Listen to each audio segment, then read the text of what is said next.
He reads. The Honorable Mr. Listless.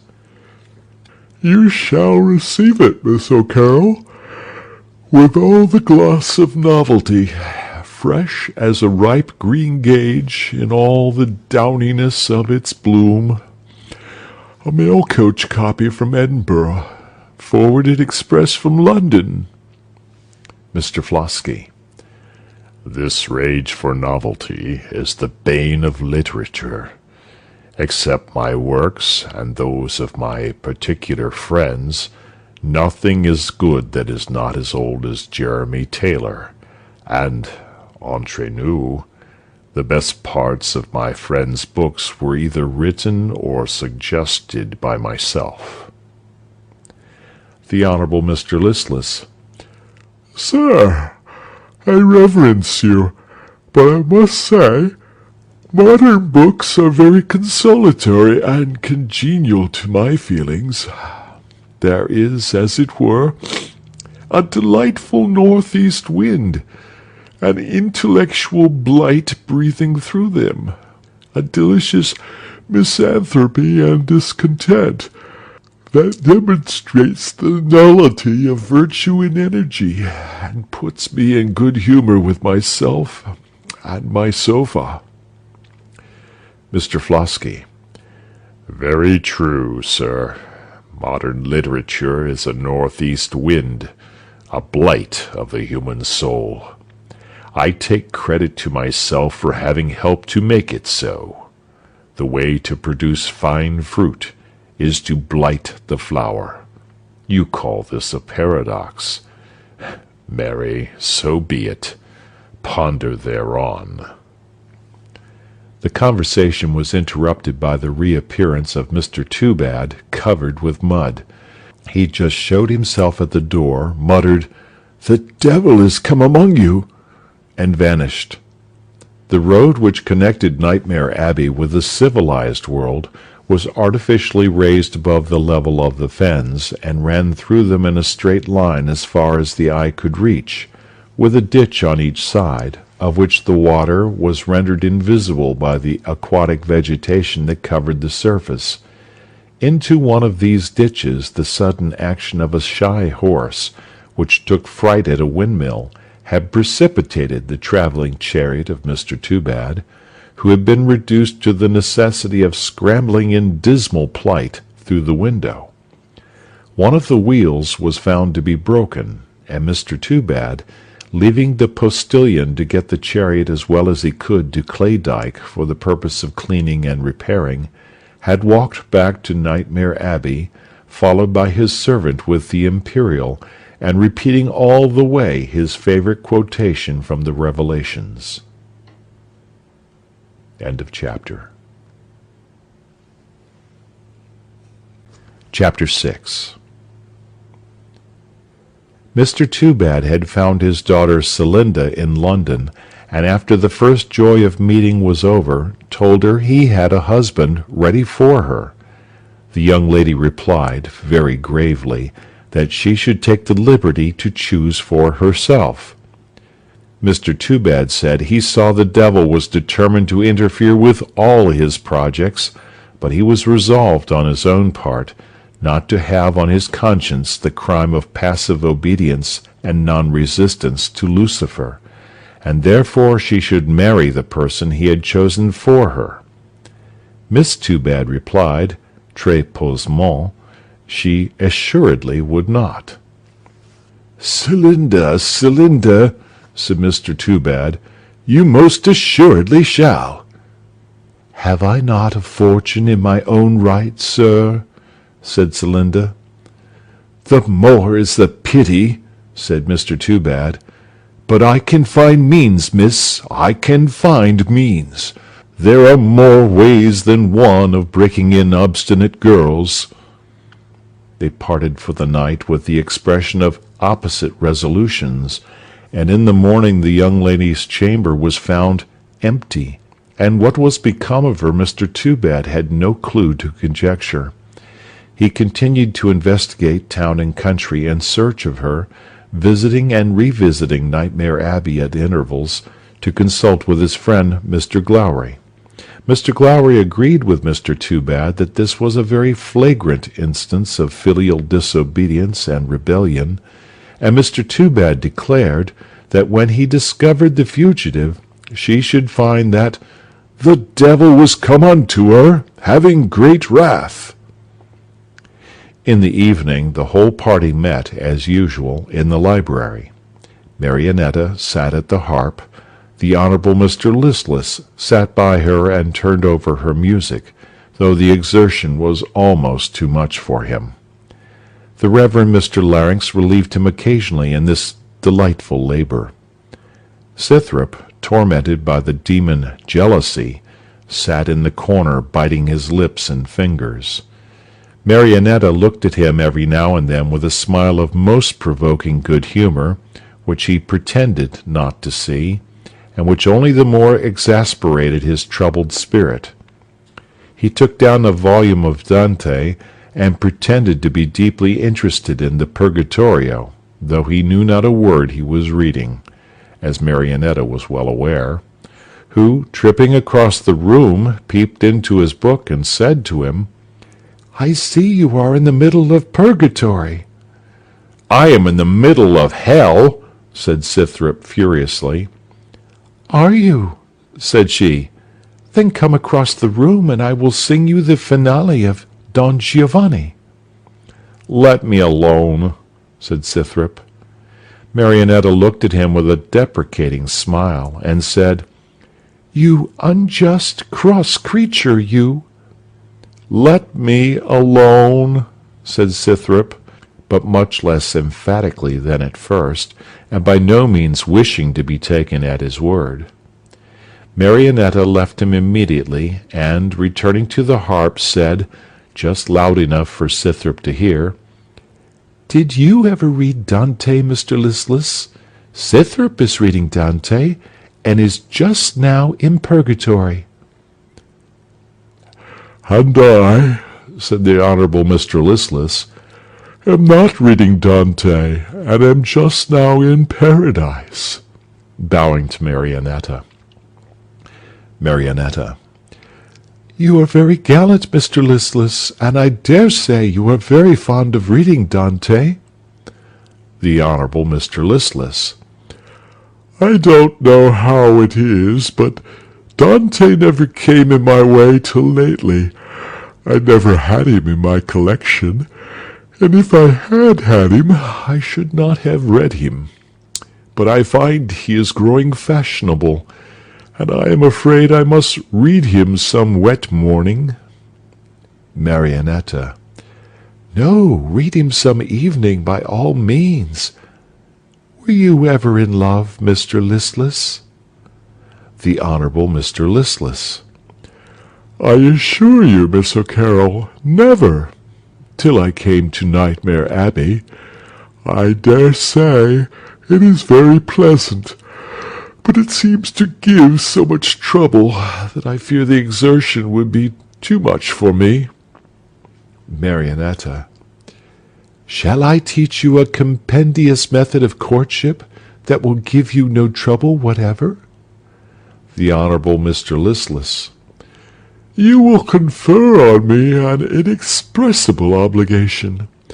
I am all impatience to learn it." Marionetta. "Sit with your back to the lady and read Dante, only be sure to begin in the middle, and turn over 3 or 4 pages at once, backwards as well as forwards, and she will immediately perceive that you are desperately in love with her. Desperately." The Honourable Mr. Listless, sitting between Scythrop and Marionetta, and fixing all his attention on the beautiful speaker, did not observe Scythrop, who was doing as she described. The Honourable Mr. Listless. "You are pleased to be facetious, Miss O'Carroll. The lady would infallibly conclude that I was the greatest brute in town." Marionetta. "Far from it. She would say, perhaps, some people have odd methods of showing their affection." The Honourable Mr. Listless. But I should think with submission, Mr. Flosky, joining them from another part of the room, did I not hear Mr. Listless observe that Dante is becoming fashionable? The Honourable Mr. Listless. I did hazard a remark to that effect, Mr. Flosky, though I speak on such subjects with a consciousness of my own nothingness in the presence of so great a man as Mr. Flosky. I know not what is the colour of Dante's devils, but as he is certainly becoming fashionable, I conclude they are blue. For the blue devils, as it seems to me, Mr. Flosky, constitute the fundamental feature of fashionable literature. Mr. Flosky. The blue are, indeed, the staple commodity, but as they will not always be commanded, the black, red, and grey may be admitted as substitutes. Tea, late dinners, and the French Revolution have played the devil, Mr. Listless, and brought the devil into play. Mr. Toobad, starting up. Having great wrath. Mr. Flosky. This is no play upon words, but the sober sadness of veritable fact. The Honourable Mr. Listless. Tea, late dinners, and the French Revolution. I cannot exactly see the connection of ideas. Mr. Flosky. I should be sorry if you could. I pity the man who can see the connection of his own ideas. Still more do I pity him, the connection of whose ideas any other person can see. Sir, the great evil is that there is too much commonplace light in our moral and political literature, and light is a great enemy to mystery, and mystery is a great friend to enthusiasm. Now the enthusiasm for abstract truth is an exceedingly fine thing, as long as the truth, which is the object of the enthusiasm, is so completely abstract as to be altogether out of reach of the human faculties, and in that sense I have myself an enthusiasm for truth, but in no other. For the pleasure of metaphysical investigation lies in the means, not in the end. And if the end could be found, the pleasure of the means would cease. The mind, to be kept in health, must be kept in exercise. The proper exercise of the mind is elaborate reasoning. Analytical reasoning is a base and mechanical process, which takes to pieces and examines, bit by bit, the rude material of knowledge, and extracts therefrom a few hard and obstinate things called facts, every thing in the shape of which I cordially hate. But synthetical reasoning, setting up as its goal some unattainable abstraction, like an imaginary quantity in algebra, and commencing its course with taking for granted some two assertions which cannot be proved. From the union of these two assumed truths produces a third assumption, and so on in infinite series, to the unspeakable benefit of the human intellect. The beauty of this process is that at every step it strikes out into two branches, in a compound ratio of ramification, so that you are perfectly sure of losing your way and keeping your mind in perfect health by the perpetual exercise of an interminable quest. And for these reasons I have christened my eldest son Immanuel Kant Flosky. The Reverend Mr. Larynx. Nothing can be more luminous. The Honourable Mr. Listless. And what has all that to do with Dante and the Blue Devils? Mr. Hilary. Not much, I should think, with Dante, but a great deal with the Blue Devils. Mr. Flosky. It is very certain, and much to be rejoiced at, that our literature is hag-ridden. Tea has shattered our nerves. Late dinners make us slaves of indigestion. The French Revolution has made us shrink from the name of philosophy, and has destroyed, in the more refined part of the community, of which number I am one, all enthusiasm for political liberty. That part of the reading public which shuns the solid food of reason for the light diet of fiction requires a perpetual adhibition of sauce piquante to the palate of its depraved imagination. It lived upon ghosts, goblins, and skeletons.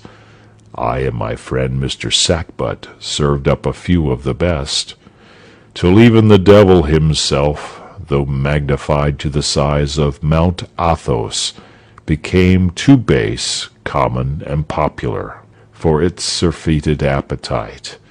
The ghosts have therefore been laid, and the devil has been cast into outer darkness, and now the delight of our spirits is to dwell on all the vices and blackest passions of our nature, tricked out in a masquerade dress of heroism and disappointed benevolence, the whole secret of which lies in forming combinations that contradict all our experience, and affixing the purple shred of some particular virtue to that precise character in which we should be most certain not to find it in the living world, and making this single virtue not only redeem all the real and manifest vices of the character, but make them actually pass for necessary adjuncts and indispensable accompaniments and characteristics of the said virtue.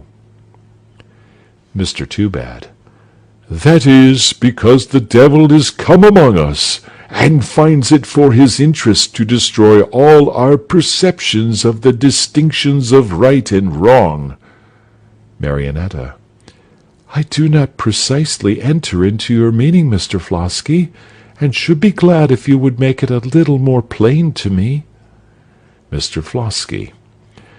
One or two examples will do it, Miss O'Carroll. If I were to take all the mean and sordid qualities of a money-dealing Jew, and tack on to them, as with a nail, the quality of extreme benevolence, I should have a very decent hero for a modern novel, and should contribute my quota to the fashionable method of administering a mass of vice, under a thin and unnatural covering of virtue, like a spider wrapped in a bit of gold leaf, and administered as a wholesome pill. On the same principle, if a man knocks me down, and takes my purse and watch by main force, I turn him to account, and set him forth in a tragedy as a dashing young fellow, disinherited for his romantic generosity, and full of a most amiable hatred of the world in general, and his own country in particular, and of a most enlightened and chivalrous affection for himself. Then, with the addition of a wild girl to fall in love with him, and a series of adventures in which they break all the 10 Commandments in succession, always, you will observe, for some sublime motive which must be carefully analyzed in its progress, I have as amiable a pair of tragic characters as ever issued from that new region of the belles lettres, which I have called the morbid anatomy of black bile, and which is greatly to be admired and rejoiced at, as affording a fine scope for the exhibition of mental power. Mr. Hilary. Which is about as well employed as the power of a hothouse would be in forcing up a nettle to the size of an elm. If we go on in this way, we shall have a new art of poetry, of which one of the first rules will be to remember to forget that there are any such things as sunshine and music in the world. the Honourable Mr. Listless. It seems to be the case with us at present, or we should not have interrupted Miss O'Carroll's music with this exceedingly dry conversation. Mr. Flosky. I should be most happy if Miss O'Carroll would remind us that there are yet both music and sunshine. The Honourable Mr. Listless. In the voice and smile of beauty, may I entreat the favour of... In turning over the pages of music, all were silent, and Marionetta sang, Why are thy looks so blank, Grey Friar? Why are thy looks so blue? Thou seemest more pale and lank, Grey Friar, than thou wast used to do. Say, what has made thee rue? Thy form was plump, and a light did shine in thy round and ruby face, which showed an outward visible sign of an inward spiritual grace. Say, what has changed thy case? Yet will I tell thee true, Grey Friar, I very well can see, that, if thy looks are blue, Grey Friar, 'tis all for love of me. 'Tis all for love of me. But breathe not thy vows to me, Grey Friar, O breathe them not, I pray, for ill beseems in a reverend friar the love of a mortal May, and I needs must say thee nay. But couldst thou think my heart to move with that pale and silent scowl? No, he who would win a maiden's love, whether clad in cap or cowl, must be more of a lark than an owl. Scythrop immediately replaced Dante on the shelf, and joined the circle round the beautiful singer. Marionetta gave him a smile of approbation that fully restored his complacency, and they continued on the best possible terms during the remainder of the evening. The Honourable Mr. Listless turned over the leaves with double alacrity, saying, You are severe upon invalids, Miss O'Carroll. To escape your satire, I must try to be sprightly, though the exertion is too much for me. End of chapter. Chapter 7. A new visitor arrived at the Abbey, in the person of Mr. Asterius, the ichthyologist. This gentleman had passed his life in seeking the living wonders of the deep through the four quarters of the world. He had a cabinet of stuffed and dried fishes, of shells, seaweeds, corals, and madrepores, that was the admiration and envy of the Royal Society.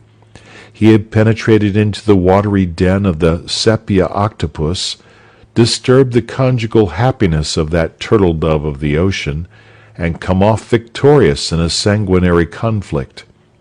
He had been becalmed in the tropical seas, and had watched, in eager expectation, though unhappily always in vain, to see the colossal polypus rise from the water, and entwine its enormous arms round the masts and the rigging. He maintained the origin of all things from water, and insisted that the polypods were the first of animated things, and that, from their round bodies and many shooting arms, the Hindus had taken their gods, the most ancient of deities. But the chief object of his ambition, the end and aim of his researches, was to discover a Triton and a mermaid, the existence of which he most potently and implicitly believed, and was prepared to demonstrate a priori, a posteriori, a fortiori, synthetically and analytically, syllogistically and inductively, by arguments deduced both from acknowledged facts and plausible hypotheses. A report that a mermaid had been seen sleeking her soft alluring locks on the sea-coast of Lincolnshire had brought him in great haste from London to pay a long-promised and often postponed visit to his old acquaintance, Mr. Glowry. Mr. Asterius was accompanied by his son, to whom he had given the name of Aquarius, flattering himself that he would, in the process of time, become a constellation among the stars of ichthyological science. What charitable female had lent him the mold in which this son was cast, no one pretended to know, and, as he never dropped the most distant allusion to Aquarius's mother, some of the wags of London maintained that he had received the favors of a mermaid, and that the scientific perquisitions which kept him always prowling about the seashore were directed by the less philosophical motive of regaining his lost love. Mr. Asterius perlustrated the sea-coast for several days, and reaped disappointment, but not despair. One night, shortly after his arrival, he was sitting in one of the windows of the library, looking towards the sea, when his attention was attracted by a figure which was moving near the edge of the surf, and which was dimly visible through the moonless summer night.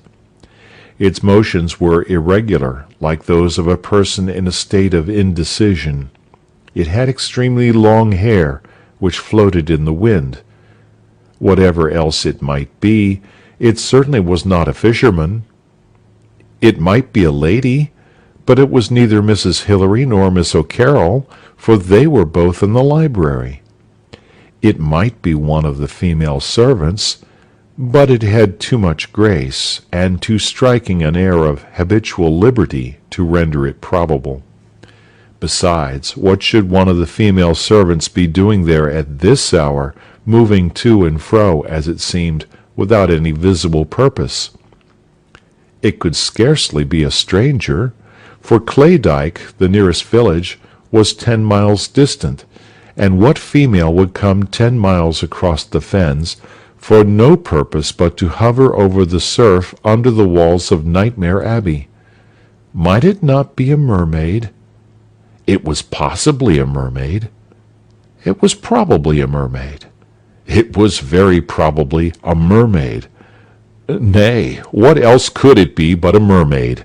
It certainly was a mermaid. Mr. Asterius stole out of the library on tiptoe, with his finger on his lips, having beckoned Aquarius to follow him. The rest of the party was in great surprise at Mr. Asterius's movement, and some of them approached the window to see if the locality would tend to elucidate the mystery. Presently they saw him and Aquarius cautiously stealing along on the other side of the moat, but they saw nothing more, and Mr. Asterius, returning, told them, with accents of great disappointment, that he had had a glimpse of a mermaid, but she had eluded him in the darkness, and was gone, he presumed, to sup with some enamored Triton in a submarine grotto. "But seriously, Mr. Asterius," said the Honorable Mr. Listless, "do you positively believe there are such things as mermaids?" Mr. Asterius: Most assuredly, and Tritons too. The Honorable Mr. Listless: "What? Things that are half human and half fish?" Mr. Asterius: Precisely. They are the orang-outangs of the sea, but I am persuaded that they are also complete seamen, differing in no respect from us, but that they are stupid, and covered with scales. For though our organization seems to exclude us essentially from the class of amphibious animals, yet anatomists well know that the foramen ovale may remain open in an adult, and that respiration is, in that case, not necessary to life. And how can it be otherwise explained that the Indian divers, employed in the pearl fishery, pass whole hours under the water, and that the famous Swedish gardener of Tröningholm lived a day and a half under the ice without being drowned? A Nereid, or mermaid, was taken in the year 1403 in a Dutch lake, and was in every respect like a Frenchwoman, except that she did not speak. towards the end of the 17th century, an English ship 150 leagues from land in the Greenland seas discovered a flotilla of 60 or 70 little skiffs, in each of which was a Triton, or seaman.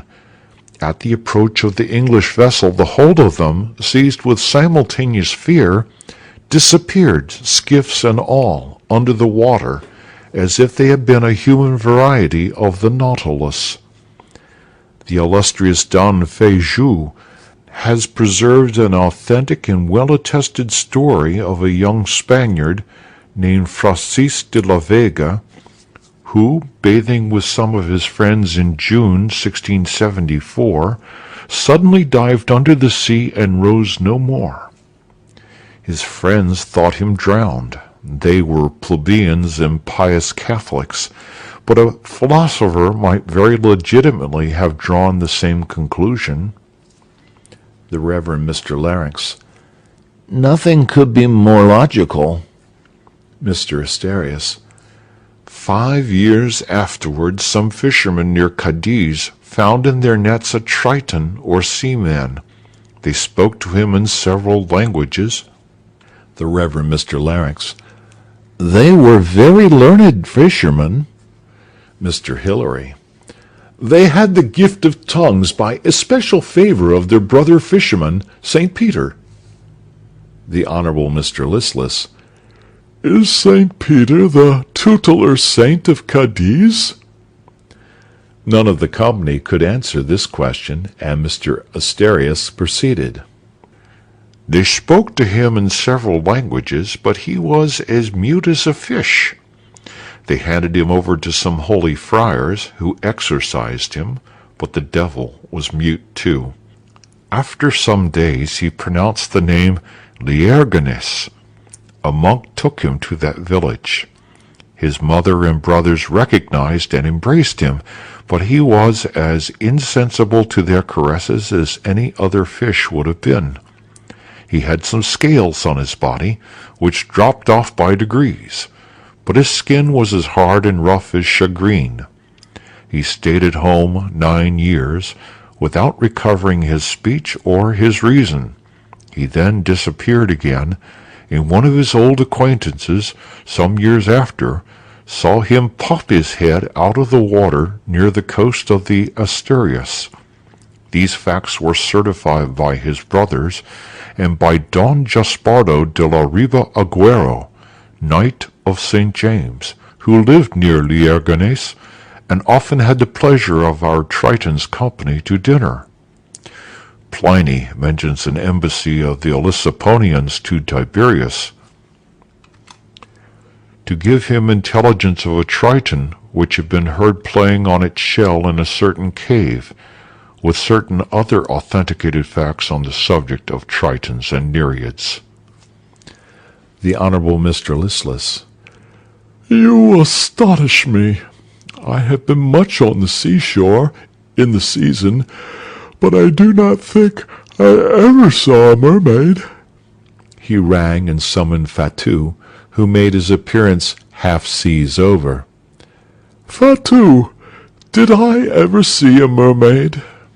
Fatou. Mermaid? Mermaid. Ah, merry maid. Oui, monsieur. Yes, sir, very many. I wish there was 1 or 2 here in the kitchen. Ma foi, they be all as melancholic as so many tombstone. The Honorable Mr. Listless.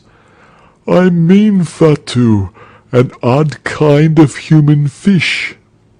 Fatou. The odd fish. Ah, oui, I understand the phrase. We have seen nothing else since we left town, ma foi. The Honorable Mr. Listless. You seem to have had a cup too much, sir. Fatou.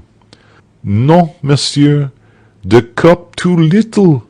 The femme be very unwholesome, and I drink the punch, with Raven the butler, to keep out the bad air. The Honorable Mr. Listless. Fatou, I insist on your being sober. Fatout.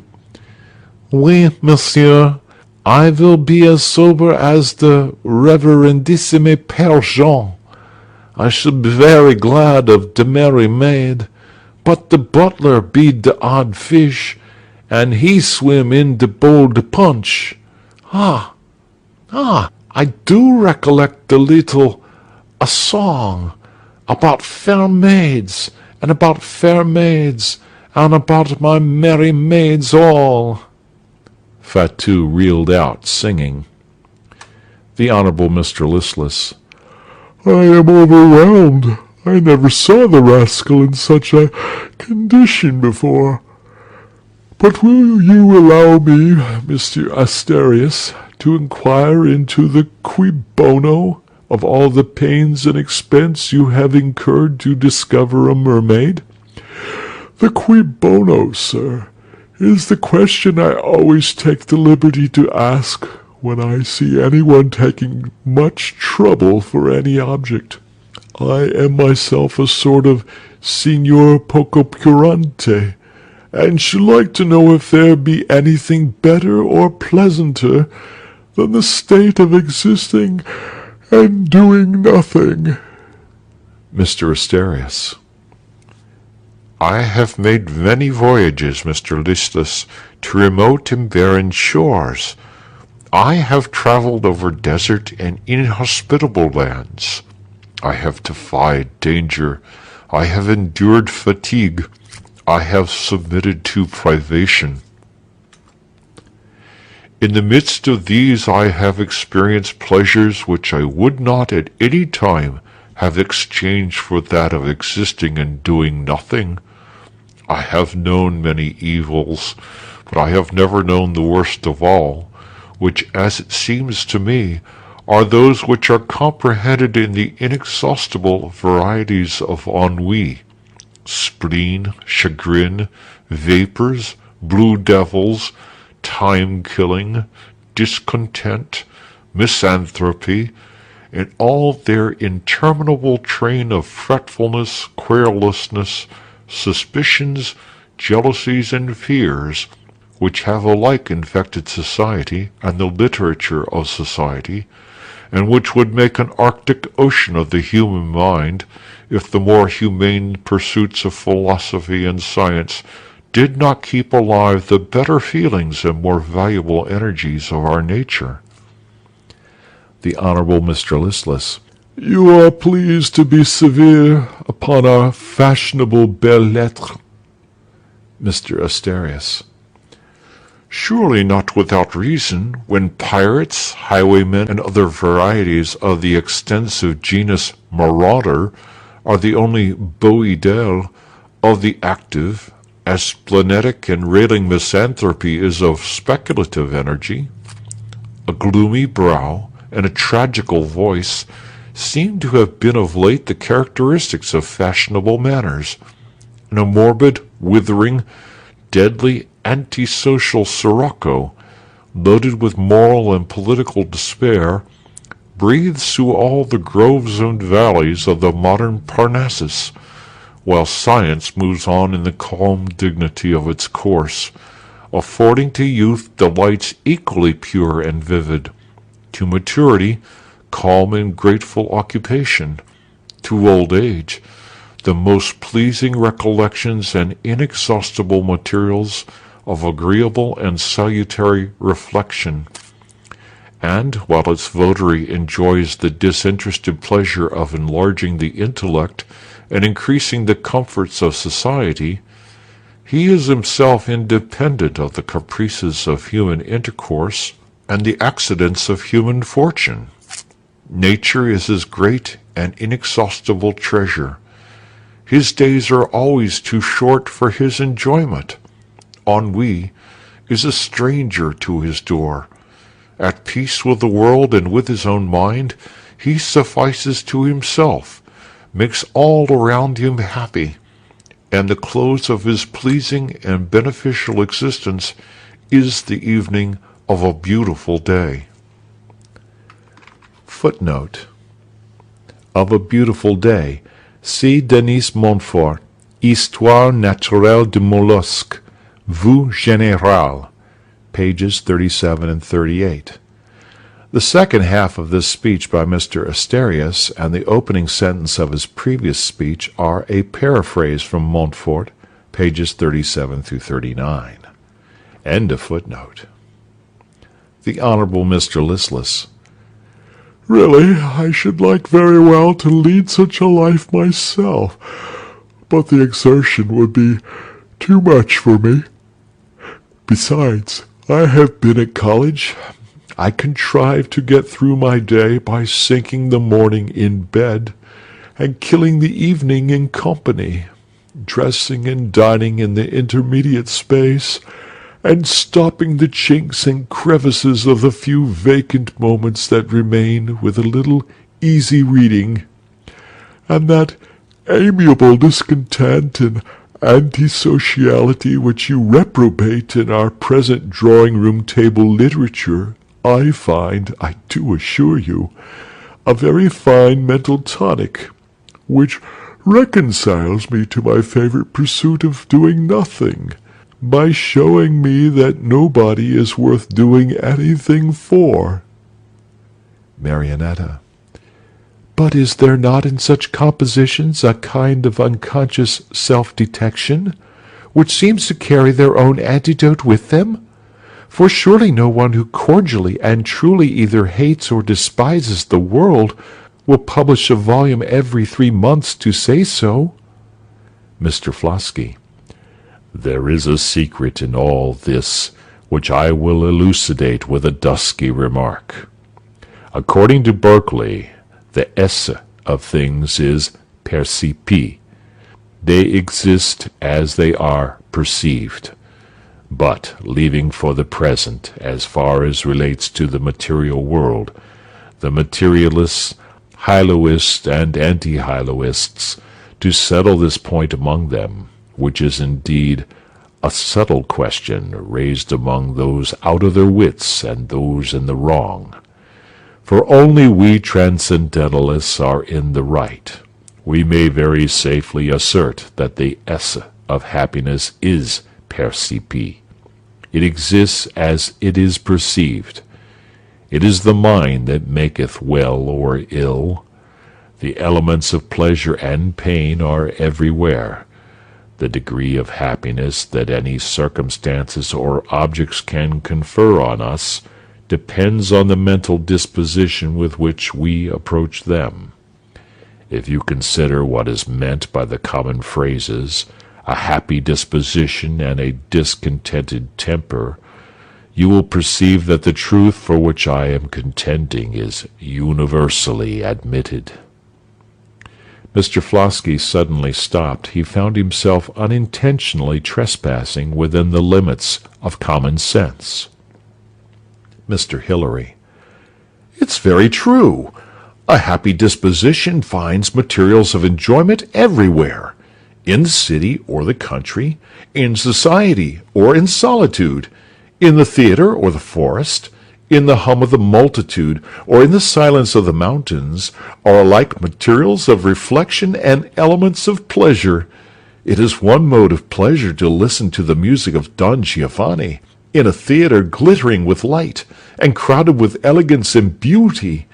It is another to glide at sunset over the bosom of a lonely lake, where no sound disturbs the silence but the motion of the boat through the waters.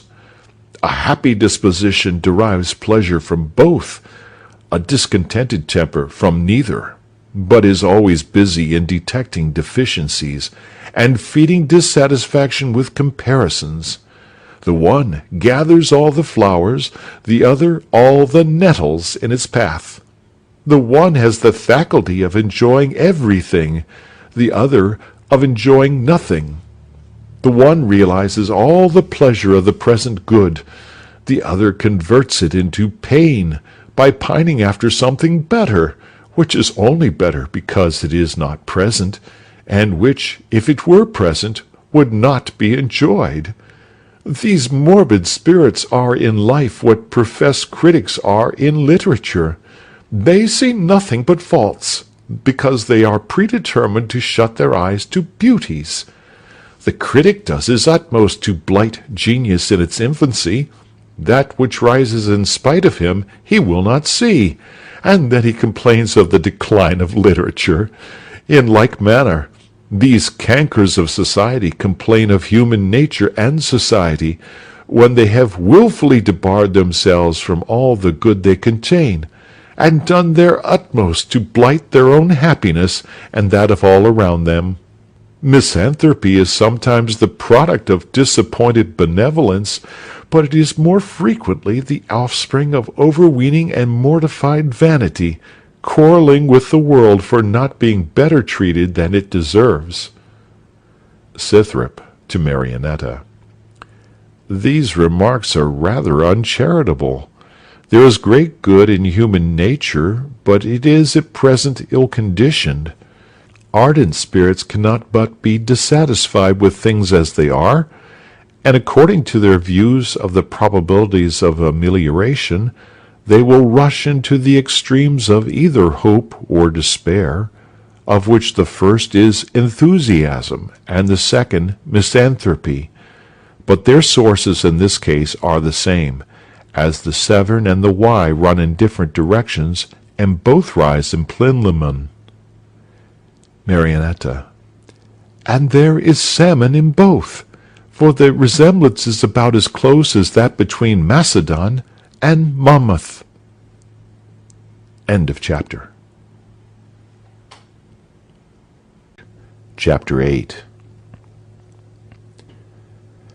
Marionetta observed the next day a remarkable perturbation in Scythrop, for which she could not imagine any probable cause.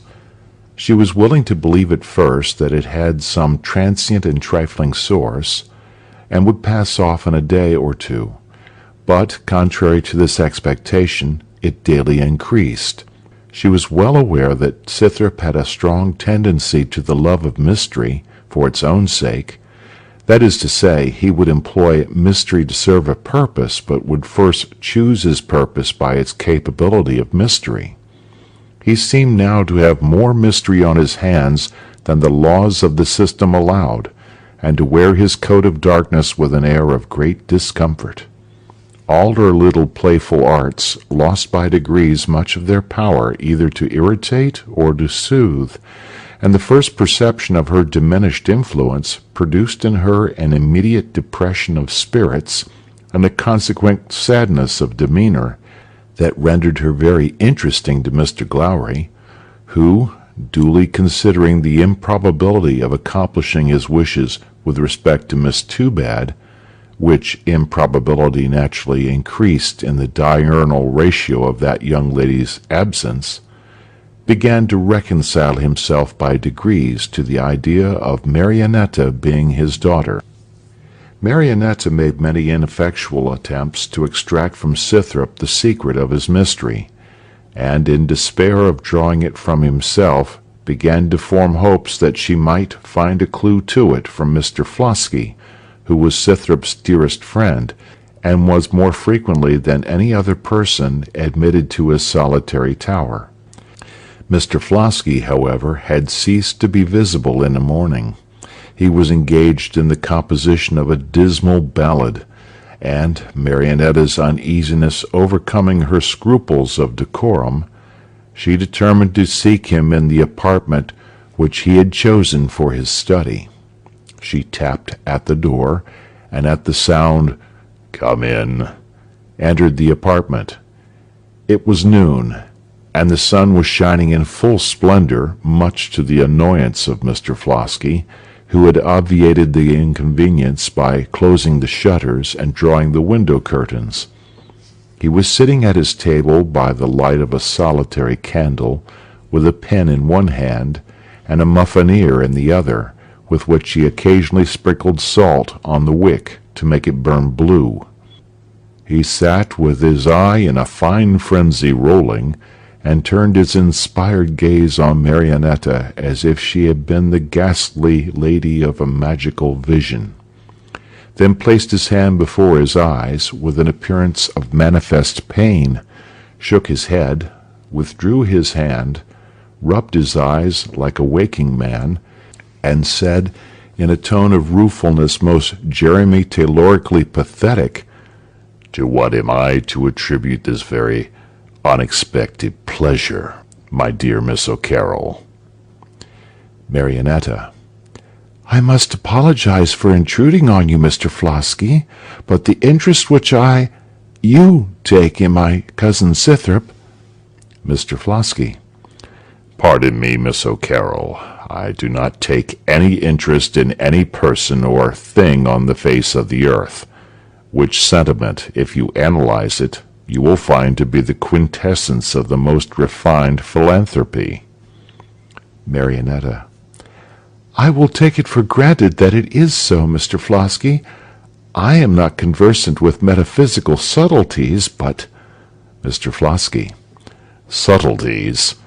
My dear Miss O'Carroll, I am sorry to find you participating in the vulgar error of the reading public, to whom an unusual collocation of words involving a juxtaposition of anti-peristatical ideas immediately suggests the notion of hyperoxy-sophistical paradoxology. Marionetta. Indeed, Mr. Flosky, it suggests no such notion to me. I have sought you for the purpose of obtaining information. Mr. Flosky, shaking his head. No one ever sought me for such a purpose before.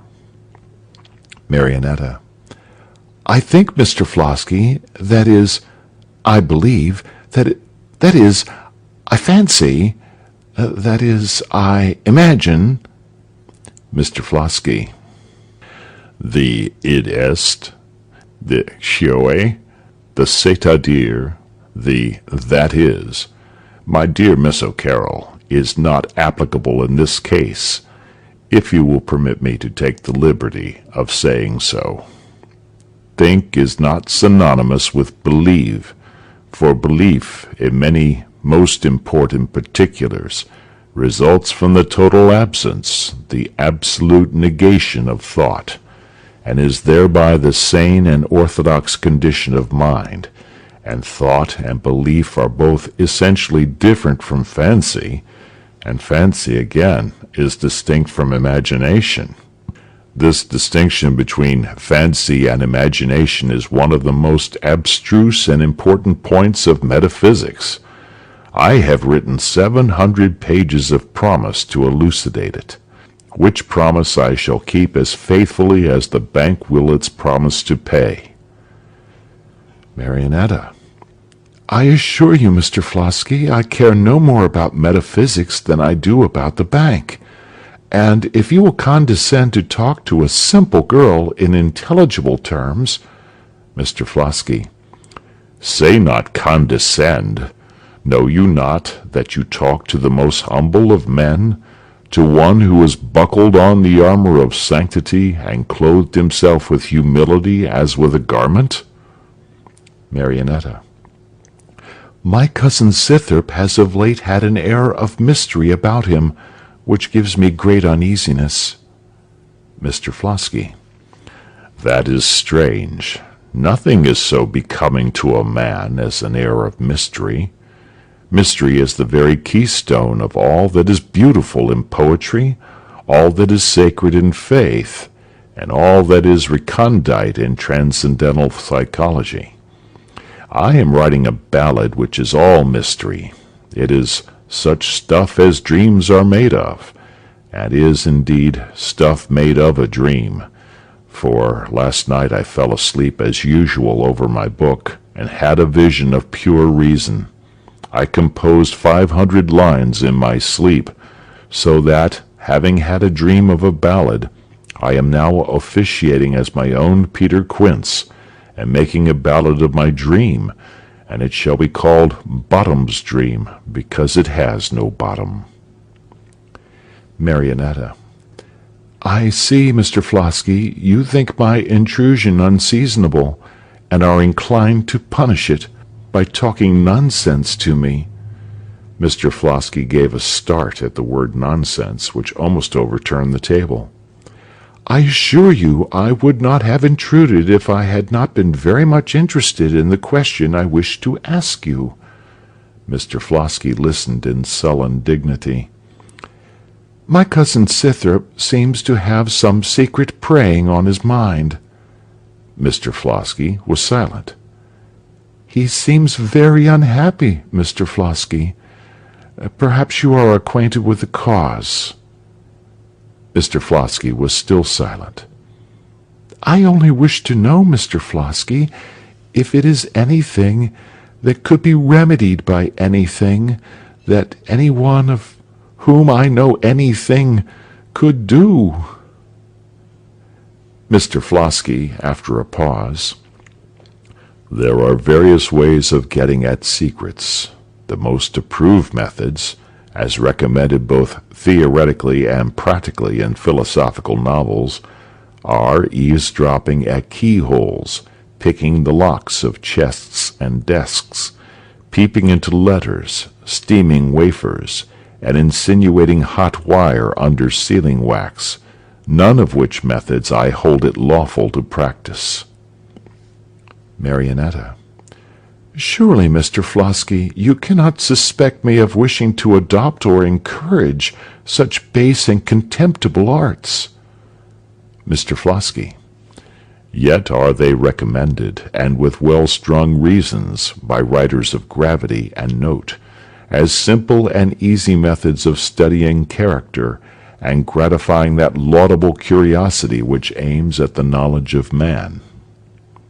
Marionetta: "I am as ignorant of this morality which you do not approve, as of the metaphysics which you do. I should be glad to know by your means what is the matter with my cousin. I do not like to see him unhappy, and I suppose there is some reason for it." Mr. Flosky: "Now I should rather suppose there is no reason for it. It is the fashion to be unhappy. To have a reason for being so would be exceedingly commonplace. To be so without any is the province of genius. The art of being miserable for misery's sake has been brought to great perfection in our days, and the ancient Odyssey, which held forth a shining example of the endurance of real misfortune, will give place to a modern one, setting out a more instructive picture of querulous impatience under imaginary evils."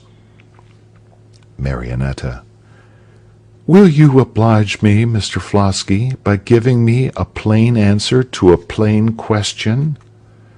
Mr. Flosky: "It is impossible, my dear Miss O'Carroll. I never gave a plain answer to a question in my life." Marionetta: "Do you or do you not know what is the matter with my cousin?" Mr. Flosky: "To say that I do not know would be to say that I am ignorant of something, and God forbid that a transcendental metaphysician, who has pure anticipated cognitions of everything, and carries the whole science of geometry in his head without ever having looked into Euclid, should fall into so empirical an error as to declare himself ignorant of anything.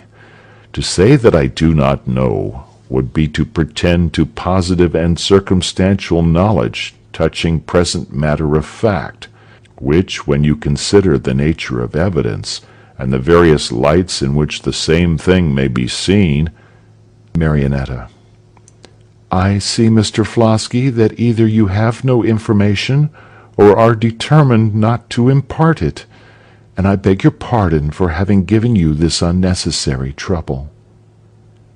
Mr. Flosky: "My dear Miss O'Carroll, it would have given me great pleasure to have said anything that would have given you pleasure. But if any person living could make report of having obtained any information on any subject from Ferdinando Flosky, my transcendental reputation would be ruined forever." End of chapter. Chapter 9. Scythrop grew every day more reserved, mysterious, and distrait, and gradually lengthened the duration of his diurnal seclusions in his tower. Marionetta thought she perceived in all this very manifest symptoms of a warm love cooling. It was seldom that she found herself alone with him in the morning, and, on these occasions, if she was silent in the hope of his speaking first, not a syllable would he utter. If she spoke to him indirectly, he assented monosyllabically. If she questioned him, his answers were brief, constrained, and evasive. Still, though her spirits were depressed, her playfulness had not so totally forsaken her, but that it illuminated at intervals the gloom of Nightmare Abbey.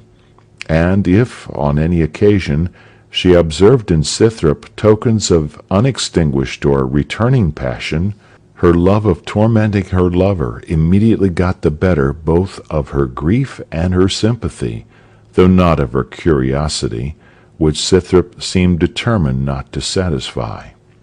This playfulness, however, was in a great measure artificial, and usually vanished with the irritable Strephon, to whose annoyance it had been exerted. The genius loci, the tutela of Nightmare Abbey, the spirit of black melancholy, began to set his seal on her pallescent countenance. Scythrop perceived the change, found his tender sympathies awakened, and did his utmost to comfort the afflicted damsel, assuring her that his seeming inattention had only proceeded from his being involved in a profound meditation on a very hopeful scheme for the regeneration of human society. Marionetta called him ungrateful, cruel, cold-hearted, and accompanied her reproaches with many sobs and tears. Poor Scythrop growing every moment more soft and submissive, till at length he threw himself at her feet, and declared that no competition of beauty, however dazzling, genius, however transcendent, talents, however cultivated, or philosophy, however enlightened, should ever make him renounce his divine Marionetta. Competition, thought Marionetta, and suddenly, with an air of the most freezing indifference, she said, "You are perfectly at liberty, sir, to do as you please. I beg you will follow your own plans without any reference to me." Scythrop was confounded. What was become of all her passion and her tears? Still kneeling, he kissed her hand with rueful timidity, and said in most pathetic accents, "Do you not love me, Marionetta?" "No," said Marionetta, with a look of cold composure. "No." Scythrop still looked up incredulously. "No, I tell you." "Oh, very well, madam," said Scythrop, rising. "If that is the case, there are those in the world—" "To be sure there are, sir. And do you suppose I do not see through your designs, you ungenerous monster?" "My designs? Marionetta!" "Yes, your designs, Scythrop. You have come here to cast me off, and artfully contrive that it should appear to be my doing and not yours, thinking to quiet your tender conscience with this pitiful stratagem. But do not suppose that you are of so much consequence to me. Do not suppose it. You are of no consequence to me at all. None at all.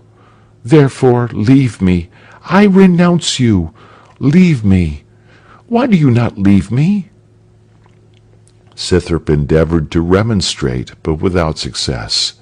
She reiterated her injunctions to him to leave her, till, in the simplicity of his spirit, he was preparing to comply. When he had nearly reached the door, Marionetta said, "Farewell." Scythrop looked back. "Farewell, Scythrop," she repeated. "You will never see me again."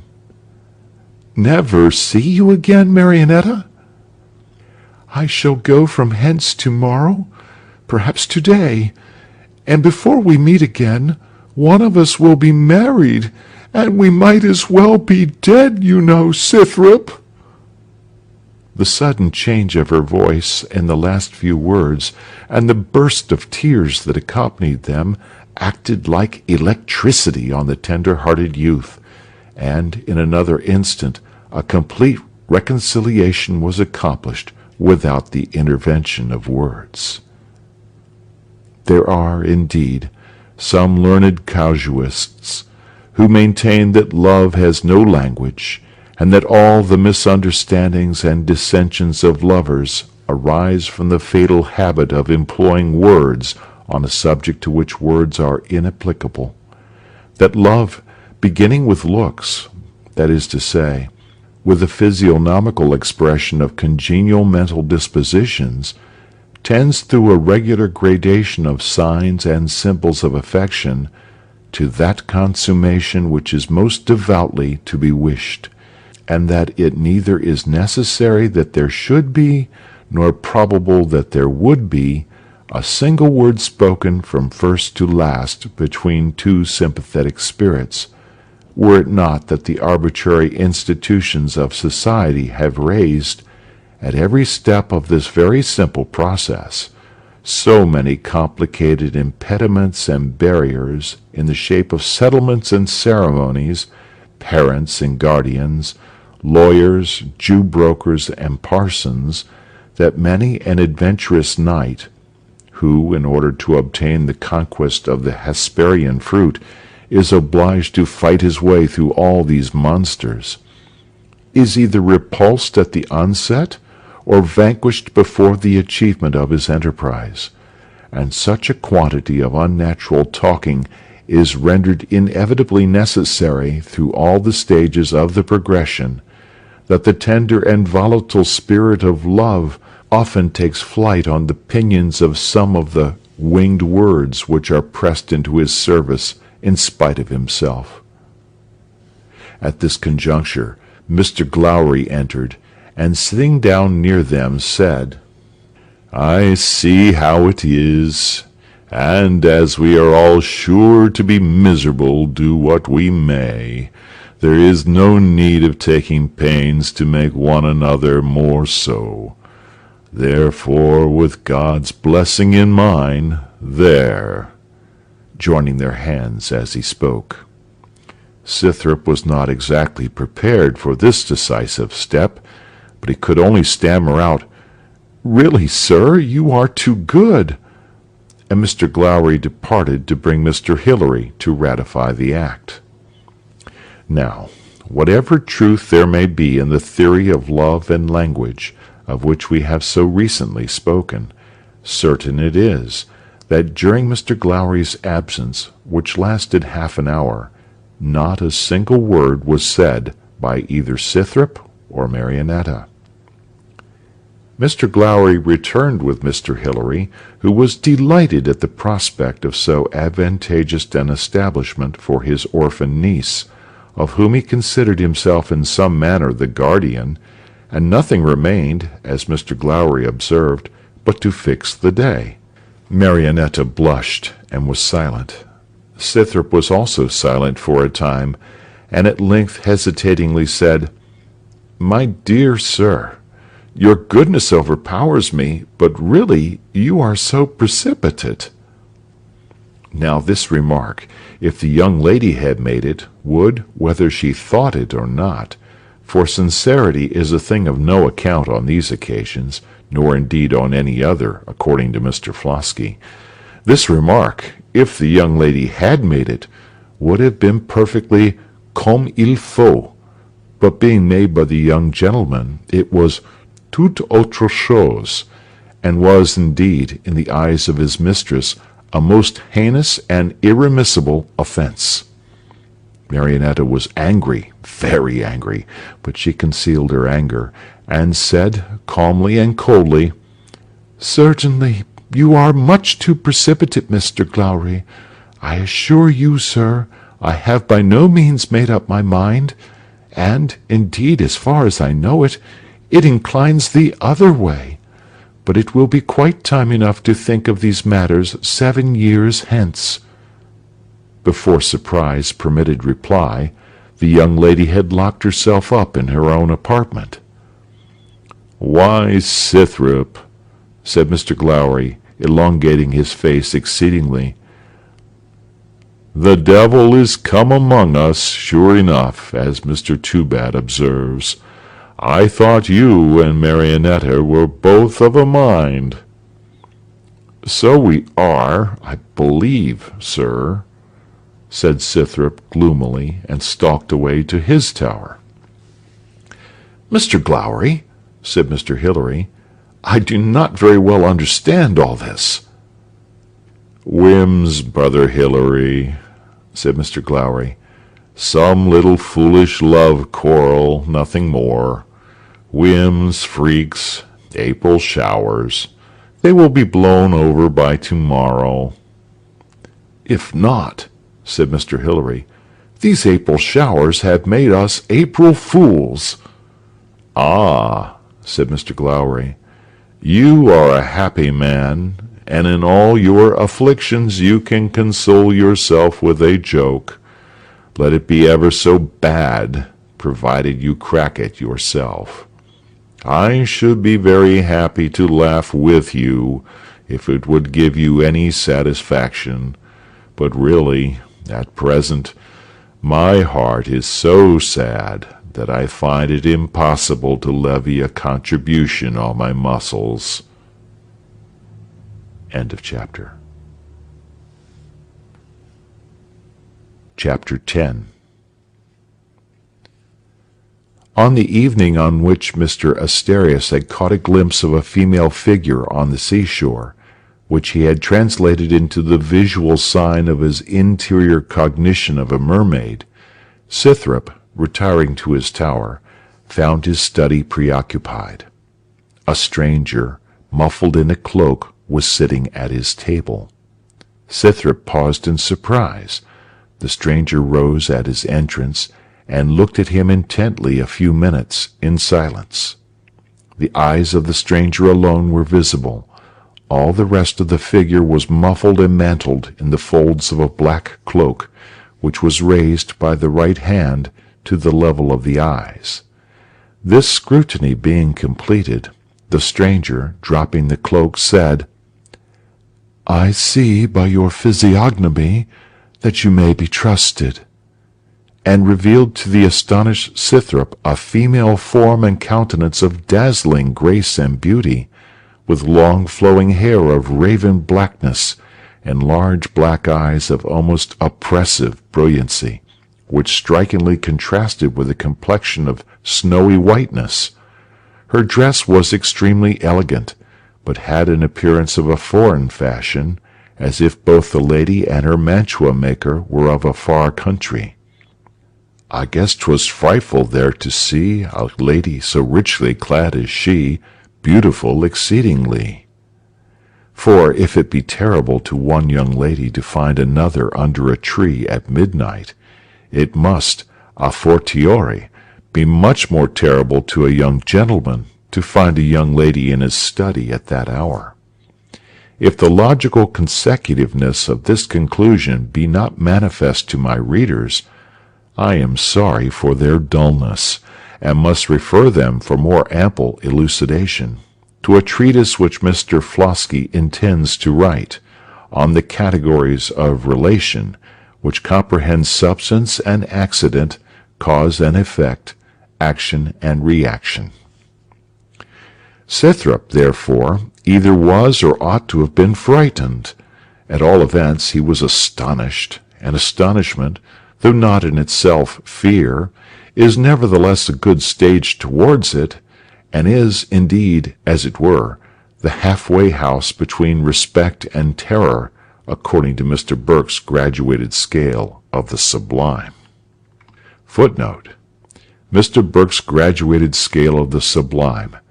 There must be some mistake in this, for the whole honorable band of gentlemen pensioners has resolved unanimously that Mr. Burke was a very sublime person, particularly after he had prostituted his own soul, and betrayed his country and mankind for £1,200 a year. Yet he does not appear to have been a very terrible personage, and certainly went off with a very small portion of human respect, though he contrived to excite, in a great degree, the astonishment of all honest men. Our immaculate laureate, who gives us to understand that, if he had not been purified by holy matrimony into a mystical type, he would have died a virgin, is another sublime gentleman of the same genus.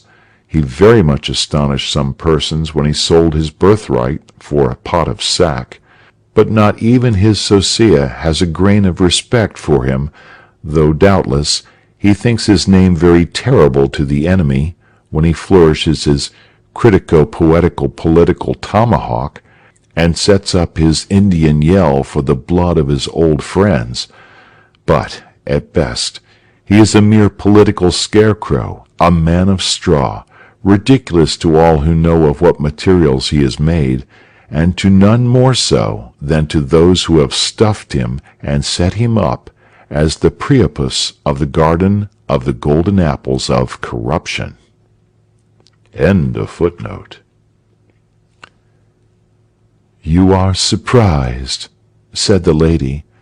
Yet why should you be surprised? If you had met me in a drawing-room, and I had been introduced to you by an old woman, it would have been a matter of course. Can the division of 2 or 3 walls, and the absence of an unimportant personage, make the same object essentially different in the perception of a philosopher? Certainly not, said Scythrop. But when any class of objects has habitually presented itself to our perceptions in invariable conjunction with particular relations, then on the sudden appearance of one object of the class divested of those accompaniments, the essential difference of the relation is, by an involuntary process, transferred to the object itself, which thus offers itself to our perceptions with all the strangeness of novelty. You are a philosopher, said the lady, and a lover of liberty. You are the author of a treatise called Philosophical Gas, or a project for a general illumination of the human mind. I am, said Scythrop, delighted at this first blossom of his renown. I am a stranger in this country, said the lady. I have been but a few days in it, yet I find myself immediately under the necessity of seeking refuge from an atrocious persecution. I had no friend to whom I could apply, and, in the midst of my difficulties, accident threw your pamphlet in my way. I saw that I had, at least, one kindred mind in this nation, and determined to apply to you. And what would you have me do? Said Scythrop, more and more amazed, and not a little perplexed. I would have you, said the young lady, assist me in finding some place of retreat, where I can remain concealed from the indefatigable search that is being made for me. I have been so nearly caught once or twice already, that I cannot confide any longer in my own ingenuity. Doubtless, thought Scythrop, this is one of my golden candlesticks. I have constructed, said he, in this tower an entrance to a small suite of unknown apartments in the main building, which I defy any creature living to detect. If you would like to remain there a day or two, till I can find you a more suitable concealment, you may rely on the honor of a transcendental eleutherarch. I rely on myself, said the lady. I act as I please, go where I please, and let the world say what it will. I am rich enough to set it at defiance. It is the tyrant of the poor and the feeble, but the slave of those who are above the reach of its injury.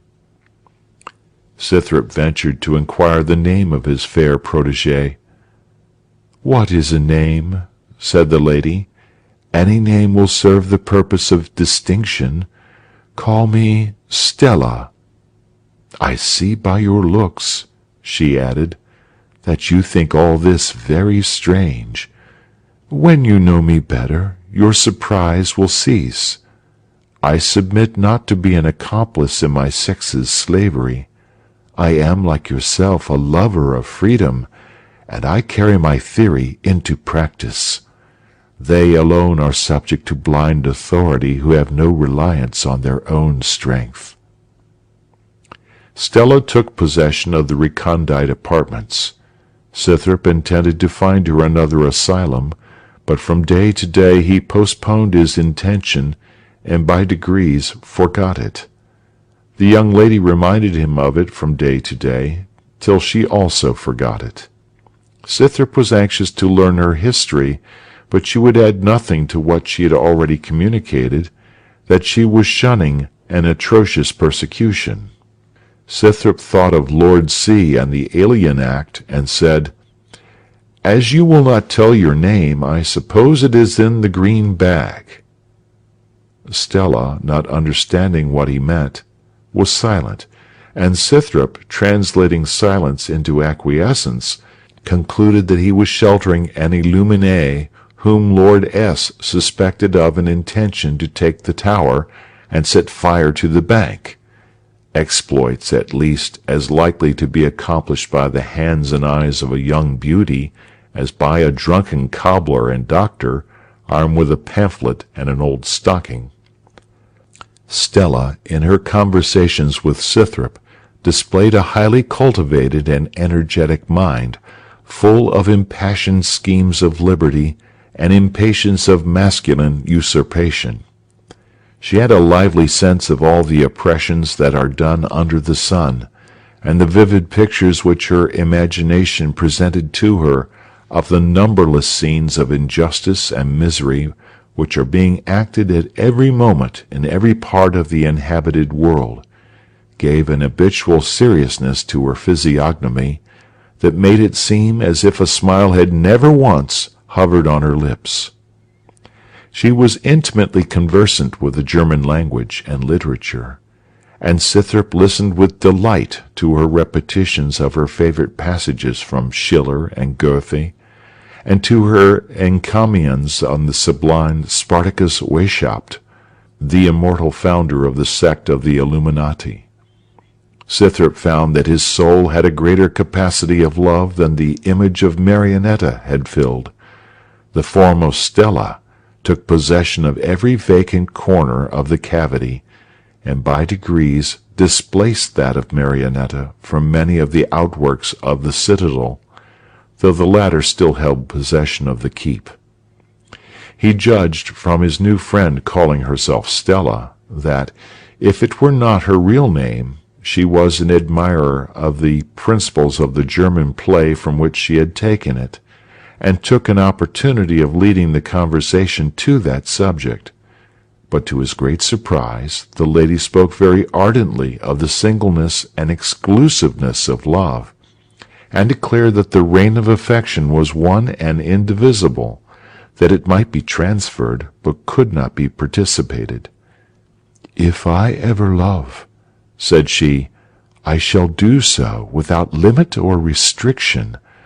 I shall hold all difficulties light, all sacrifices cheap, all obstacles gossamer. But for love so total, I shall claim a return as absolute. I will have no rival. Whether more or less favored will be of little moment. I will be neither first nor second. I will be alone. The heart which I shall possess, I will possess entirely, or entirely renounce." Scythrop did not dare to mention the name of Marionetta. He trembled lest some unlucky accident should reveal it to Stella, though he scarcely knew what result to wish or anticipate, and lived in the double fever of a perpetual dilemma.